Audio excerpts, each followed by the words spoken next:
Em nome do Pai, e do Filho, e do Espírito Santo. Amém. Queridos irmãos e irmãs, sejam muito bem-vindos hoje para iniciarmos mais um livro. Começamos hoje, com a graça de Deus, o segundo livro dos Macabeus. No dia de hoje nós estamos no vídeo de número 159, capítulos 1, 2 e 3. Pai nosso que estais nos céus, santificado seja o vosso nome, venha a nós o vosso reino. Seja feita a vossa vontade, assim na terra como no céu. O pão nosso de cada dia nos dai hoje, perdoai-nos as nossas ofensas, assim como nós perdoamos a quem nos tem ofendido. E não nos deixeis cair em tentação, mas livrai-nos do mal. Amém. Ave Maria, cheia de graça, o Senhor é convosco. Bendita sois vós entre as mulheres, e bendito é o fruto do vosso ventre, Jesus. Santa Maria, Mãe de Deus, rogai por nós, pecadores, agora e na hora de nossa morte. Amém. Glória ao Pai, ao Filho e ao Espírito Santo, como era no princípio, agora e sempre. Amém. Queridos irmãos e irmãs, sejam muito bem-vindos hoje para o vídeo de número 159. Hoje é o dia número 159 deste ano. Com a graça de Deus, começamos mais um livro. Hoje começamos o segundo livro de Macabeus. De uma forma precipitada, alguém pensaria assim: o segundo livro de Macabeus é uma sequência do primeiro livro de Macabeus. É como se nós tivéssemos dois livros e um continua o outro. Esse pensamento é errado. Então nós não vamos cair aqui nesta armadilha, como livro de crônicas, de reis, onde nós tínhamos dois livros e um era a sequência do outro. Não, aqui é diferente. Os dois livros, eles são paralelos. Eles mostram realidades muito parecidas, mas são livros paralelos, em alguns momentos até escritos em momentos diferentes.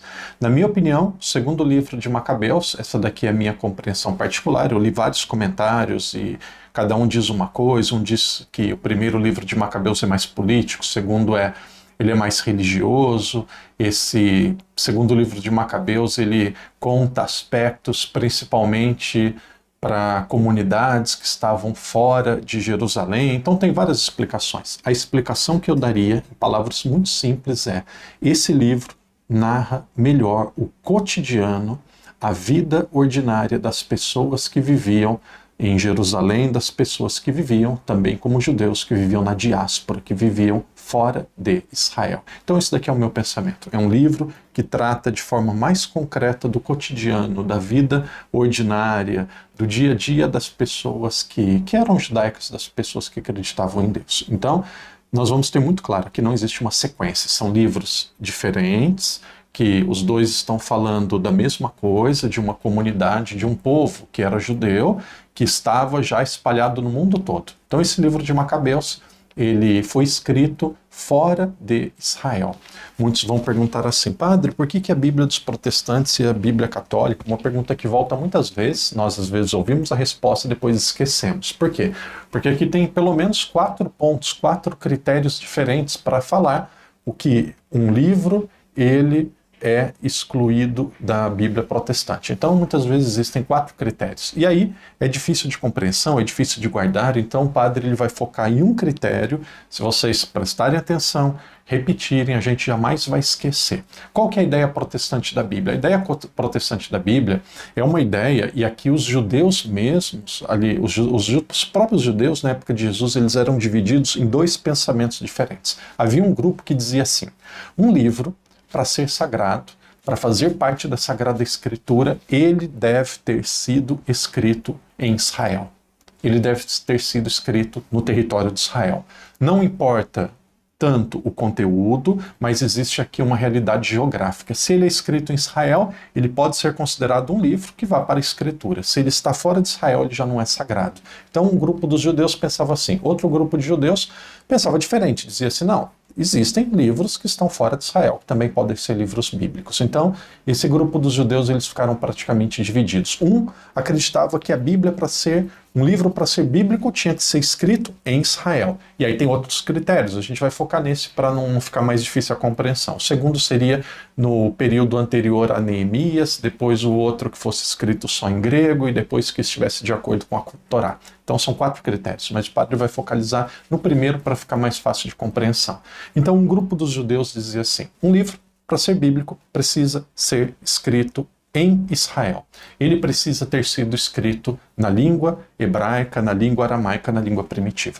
Porém, outro grupo de judeu, a gente lembra depois do exílio da Babilônia, muitos ficaram na Babilônia, muitos se espalharam pelo mundo. Então, fora de Israel, na língua grega, muitos textos começaram a ser escritos. Então os próprios judeus começaram a se dividir. Alguns judeus diziam assim: esses livros que são escritos fora de Israel, que são escritos em grego, também são bíblicos. Esses livros, o outro grupo, que são escritos fora de Israel, que é escrito em grego, não é bíblico. E aí o que aconteceu? Os judeus se reuniram em Jamnia, uma cidade ali da Terra Santa de Israel, no ano 100, e aqueles judeus de Israel definiram: os livros para serem bíblicos são aqueles que têm como critério, o critério por um livro ser bíblico é que ele tenha sido escrito em Israel e numa língua hebraica, aramaica, uma língua primitiva. Porém, como o cristianismo também começou a se espalhar pelo mundo, desde o começo da igreja, os cristãos pensaram assim: um livro para ser bíblico, o Espírito Santo ele não é dividido, o Espírito Santo ele não é manipulado, o Espírito Santo ele não inspira apenas tendo como critério, ou ele não inspira tendo como critério uma fronteira geográfica, como se tivesse ali uma linha. A gente às vezes tem um estado no outro, estado de São Paulo e Minas Gerais. Os meus pais são do sul de Minas. Você passa assim uma pedra e ali está em Minas. Então é como se fosse assim, a fronteira de Israel com outros países ali, a Jordânia, depois a Síria e aí depois a Turquia. É como se fosse assim, passou dessa fronteira, o Espírito Santo não é mais bíblico. Passou dessa fronteira para cá é bíblico. Então é um critério aqui muito... Isso daqui, nesse sentido, essa palavra faz sentido. É um critério querendo barrar o Espírito Santo, dizer que o Espírito Santo só age em um local geográfico. Então os cristãos, desde o começo, definiram a Septuaginta, ou seja, os livros que são escritos fora de Israel, também num território fora da Terra Santa, se eles são livros que são inspirados por Deus, definidos e aprovados pela igreja, eles são livros verdadeiros. Então no começo da igreja, os primeiros cristãos, têm livros do Novo Testamento que cita a passagem desses 7 livros que foram tirados pelos protestantes. Então, desde o começo, a igreja aceitou isso. Uma Bíblia mais ampla, também com textos do Antigo Testamento sendo escrito fora da Terra Santa. E aí, de repente, vem Martinho Lutero, mais uma vez, está feliz Lutero, e causa confusão e causa problema. Vem Martinho Lutero e fala: não, esses livros que são escritos fora de Israel, eles não são bíblicos. Aí, um dia eu quero perguntar, possivelmente a gente não vai encontrar com ele, mas se fosse encontrar com Lutero, eu queria fazer uma pergunta: e aí, Lutero, um livro para ser bíblico, ele tem que ser escrito só em Israel.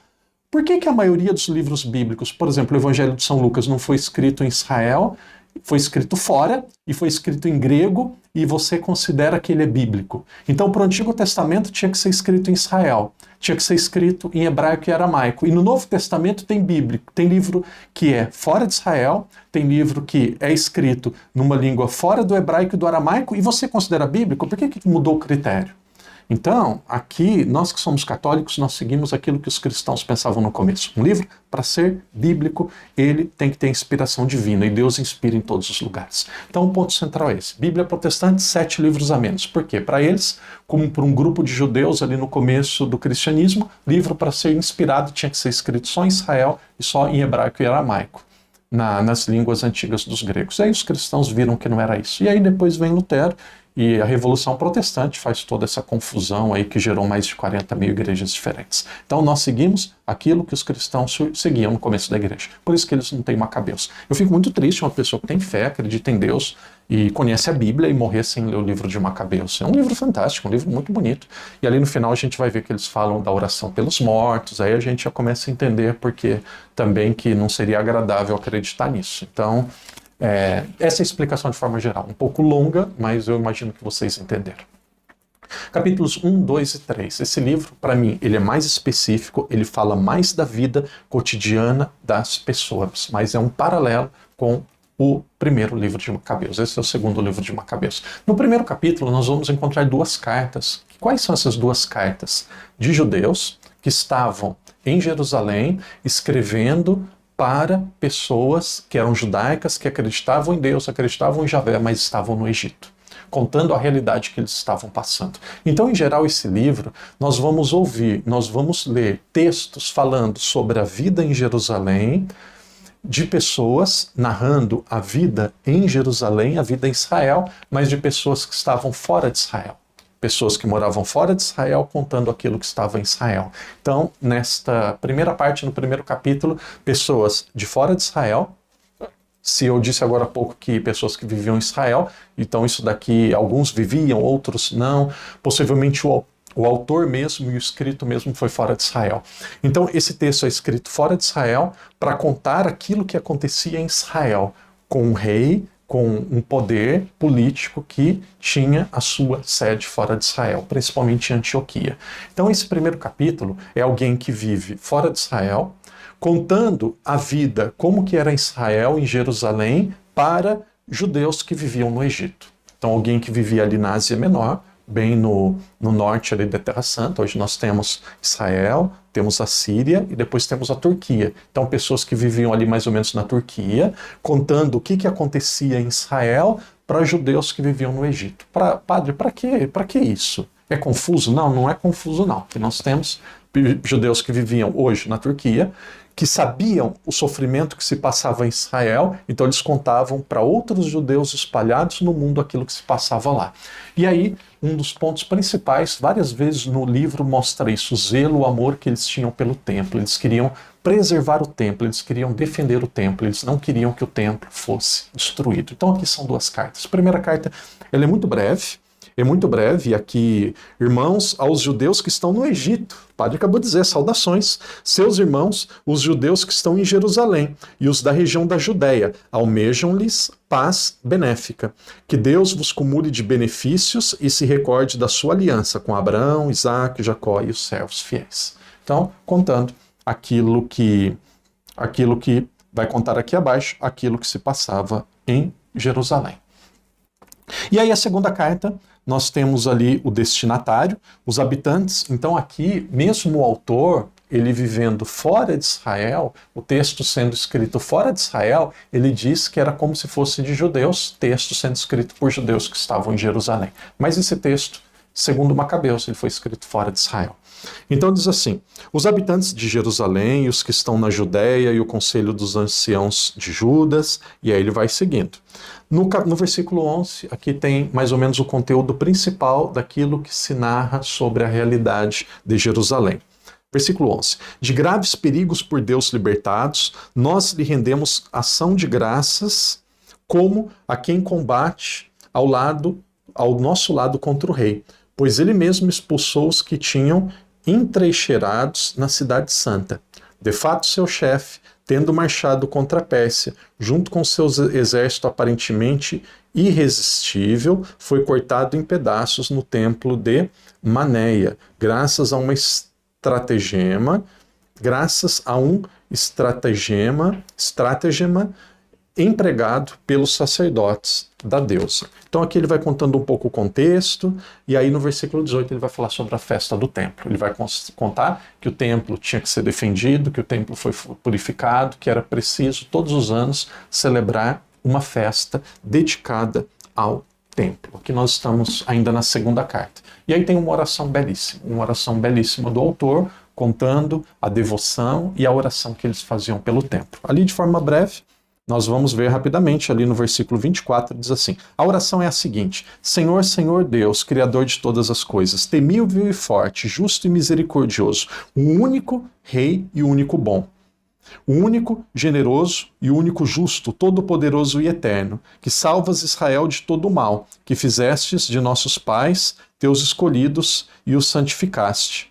Recebe este sacrifício por todo o povo de Israel e guarda a santidade e santifica a tua herança. E aí ele vai dizendo, reúne os dispersos, e ele vai continuando fazendo uma oração pelo povo judeu, e também ele vai fazendo uma oração pelo templo. Então, uma pessoa que era judaica, que vivia fora de Jerusalém, começa a narrar, começa a contar para alguém que estava no Egito, pessoas do Egito, como que era a realidade que se passava em Israel. Então, até aqui, é um conto histórico dizendo sobre a realidade e sofrimento que o povo estava vivendo. No segundo capítulo, o autor recorda um grande profeta, o profeta Jeremias. Quem é o profeta Jeremias? É um dos profetas mais importantes para os judeus. Por quê? O profeta Jeremias, ele vem antes do exílio da Babilônia. Então, antes de acontecer o Egito, ele escreve Lamentações, Baruque, livros que estão na Bíblia hoje, que narra por que o povo passaria pelo exílio. Ou seja, se o povo não se convertesse, se não se abrisse a Deus, eles iriam sofrer. E aí Jeremias, em vez de ser ouvido, em vez das pessoas mudarem de comportamento, eles preferiram prender e depois matar Jeremias. Então aqui nós temos Jeremias, que passou a ser um grande exemplo para os judeus, um grande exemplo de fidelidade, mesmo sendo perseguido e tendo que pagar com a sua própria vida. Então o capítulo 2 vai mostrar ali, principalmente, o exemplo de Jeremias. Então é um texto que mostra e trata dos antepassados dos judeus e como que eles foram importantes. Aqui é uma recordação da fé. Veja, fala sobre Jeremias, fala sobre Moisés, fala sobre Salomão e também vai dizer ali um pouco sobre Neemias. E por fim, esse capítulo ainda... Talvez na primeira parte do capítulo vai dizer um pouco ainda, faz um convite à festa. Qual tipo de festa? A festa para celebrar o templo. Aqui nós estamos em um contexto onde o reinado, o império da Macedônia, aqui os Seleucidas, eles tinham invadido Israel, tinham profanado o templo, tinham feito coisas absurdas com o templo, como nós vimos no primeiro livro. E aqui nesse segundo livro, o templo ele já tinha sido recuperado, e aí se celebrava, se fazia festa em agradecimento pela purificação do templo. Então, esta festa, esse convite à festa, é mostrado ainda no segundo capítulo.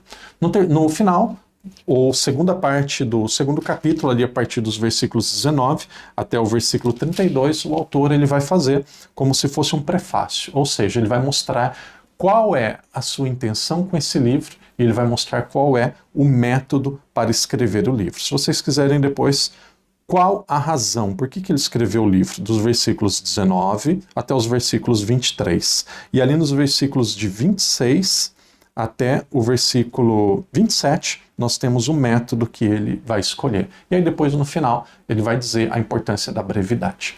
É o meu sentimento, o padre já leu o livro todo, eu vou mostrar aqui para vocês, vamos ali no final, eu já li o livro todo. Então, aqui ó, vamos ver, aqui acho que está a última parte do livro, né? Então vamos voltar um pouco, aqui são os últimos capítulos. Então aqui tem um capítulo, são os capítulos anteriores, rapidinho. Então o livro todo já está lido, então é bom que eu já tenho mais ou menos o conteúdo todo na cabeça. E esse é o meu sentimento. O autor, o comentador aqui da Bíblia de Jerusalém diz que é de uma literatura assim, um pouco confusa, um pouco pobre, às vezes assim, um pouco embolada. O meu sentimento, e que parece mais uma pregação, que ele é mais um pregador do que um escritor, o autor do livro. Talvez aqui o comentador da Bíblia de Jerusalém seja um grande literário e ele achou que o estilo era meio confuso. Eu, na minha simplicidade, eu achei o autor assim, uma pessoa muito sutil, no bom sentido da palavra. O autor assim é uma pessoa irônica, sabe? Irônica. Ele coloca muitos adjetivos, então o texto fica muito rico.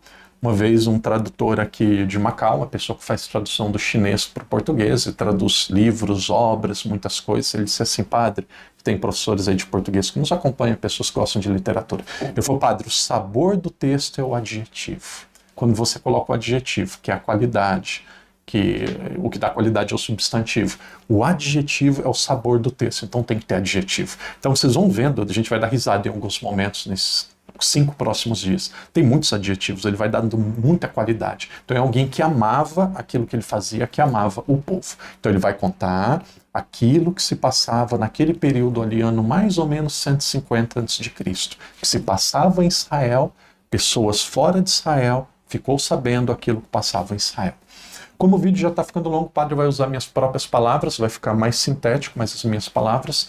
Naquele período, como Israel vivia em paz, Israel tinha muito dinheiro, o templo ele estava praticamente ficando com muitas riquezas, as pessoas viviam uma vida próspera. Algumas pessoas começaram a reclamar para o rei da Macedônia e começaram a reclamar assim: olha, rei, as pessoas lá em Israel, eles estão ficando ricos, o templo tem muita prosperidade, você precisa tomar o templo, e aí começaram a ser contra um sumo sacerdote. O nome dele, um homem santo, o nome desse sumo sacerdote é Onias. Começaram a levar fofocas contra o sumo sacerdote, contra Onias, falando que Israel estava muito grande. E aí o rei diz assim, então nós vamos invadir Israel. Então nós vamos conquistar o templo. E aí, para conquistar o templo, para pegar a riqueza do templo, para poder ter poder sobre o templo, eles enviaram uma pessoa, um representante do rei chamado Eliodoro. Então Eliodoro, ele vai para Israel, ele entra no templo e aí ele vai fazendo de tudo para conseguir pegar a riqueza do templo e conseguir destruir aquilo que era o central para a fé dos judeus. Se vocês quiserem, o padre vai dizer para vocês algumas partes que eu grifei. Alguns assistem o vídeo antes da leitura. Então aqui, ó, vamos mostrar também rapidinho. Vocês podem ver aqui nessa página tem 2 lugares grifados.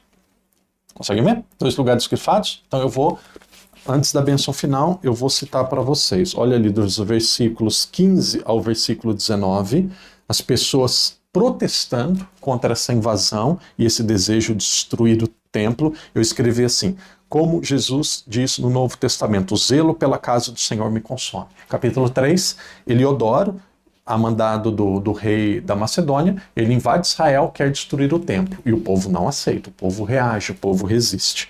E aí depois nós vamos ver ali no versículo 29, o respeito e o zelo pelo templo. Ele diz assim, de fato, o templo, pouco antes repleto de terror e de perturbação, regurgitava agora de alegria e júbilo ante a manifestação do Senhor Todo-Poderoso. Eles dizendo que eles tinham alegria e paz no templo. Aí, naturalmente, vem Eliodoro e tenta destruir, ele tenta fazer de tudo para acabar com o templo. E aí, por ação de Deus, isso é narrado no 3º capítulo, o povo defende o templo, eles defendem Israel, e esse Eliodoro, ele acaba se convertendo. Ele tem uma transformação de vida e ele acaba depois sendo um testemunho da ação de Deus em Israel. Ele acaba glorificando a Deus. Esse testemunho dele está ali entre os versículos 35 e o versículo 40. Aqui nós estamos num período mais ou menos 150 anos antes de Jesus, muito próximo. Ali, alguém que morava fora de Israel contando aquilo que se passava em Israel. E o que acontecia agora? O rei, nesse capítulo 3, primeiro manda carta para os judeus que viviam no Egito, contando como que eles sofriam, que era para celebrar todos os anos a festa da dedicação do templo. E aí no capítulo 3 nós vemos a primeira vitória narrada nesse livro do povo local que vivia em Jerusalém, Israel, contra uma invasão estrangeira. A invasão de Eliodoro, que havia sido enviado pelo rei. E aqui não acontece apenas uma morte de Eliodoro, não, aqui acontece uma conversão e uma transformação. Irmão e irmã, que Deus te abençoe, que Deus te proteja, vamos adiante, segure na mão do Padre, nós seguramos na mão de Deus e até amanhã, se Deus quiser. Amanhã nós vamos continuar aí com capítulos mais curtos e vamos continuar perseverantes na fé. Em nome do Pai, do Filho e do Espírito Santo. Amém.